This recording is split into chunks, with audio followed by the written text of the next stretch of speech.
Men bunaqa keskin gaplarni gapirmasdim, lekin gapirishim kerak deb o'yladim. Boshqalarni mehnatini va g'oyasini o'g'irlab, o'zini ijodkor qilib ko'rsatish bu pastkashlikning eng oliy darajasi va bu qachondan moda bo'ldi? Meni qo'limdan chiqqan har bir ishni o'zingizniki qilib ko'rsatish bilan siz mutaxassis bo'lib qolmaysiz, shunchaki professional o'g'riga aylanasiz. Bu xuddi birovni kiyimini kiyganingiz bilan u o'z-o'zingizniki bo'lib qolmaydi degandek gap. Meni brendimni, uslubimni o'g'irlashingiz mumkin, lekin meni miyam va meni mahoratimni hech qachon o'g'irlay olmaysizlar va u shu uchun ham sizlarda o'xshamaydi. Meni g'oyalarimni go'yo o'zini ishidek profil urg'izish, bu o'zini ham xaridorlarni ham aldash. Bir narsani unutmang, o'g'irlik va norozilik bilan uzoqqa borib bo'lmaydi. Bu brendimni oyoqqa qo'ygunimcha meni umrim, mehnatim, mablag'im ketgan. Bor mehrim, e'tiborim bilan bor vaqtimni sarflaganman va bu narsani tashqaridan kimdir kelib olib o'ziniki qilib ko'rsatishni men o'g'irlik deb bilaman. To'g'ri aytishingiz mumkin, voy nima bo'pti shunga deb. Sizni mehnatingiz emas, achimasligingiz tabiiy, lekin meni biladiganlar men bu ishimni rivojlanishi uchun qancha mehnat qilganimni, nima yo'lda bosib o'tganimni juda yaxshi bilishadi. Bilasizlar, bizda nima trendga chiqsa, sirrazi podelkalari ko'payib ketadi. Bu na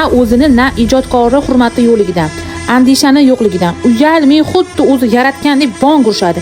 Na o'zi qilib eplaydi, na o'g'irlagan odamdan rozilik so'rashadi. Bir indamadim, ikki indamadim, qarasam yomg'irdan keyin ko'payib ketadigan yovvoyi qo'ziqorin kabi ko'payib ketyapsizlar. Va sizlarni qilayotgan podelka ishlaringiz meni reputatsiyamga ham ta'sirini o'tkazyapti. Oxirida shuni aytmoqchimanki, o'g'ri o'zini qanchalik ijodkor qilib ko'rsatmasin, uni qo'lidagi narsalar birovga haqqi bo'lib qolaveradi. Odamlar sizni o'g'irlagan ishingizga qarab tasanno aytishganda, ich-ichingizdan o'zingizni qanchalik nol inson ekanligingizni his qilasiz, to'g'rimi? Chunki bu muvaffaqiyat sizniki emas, meniki.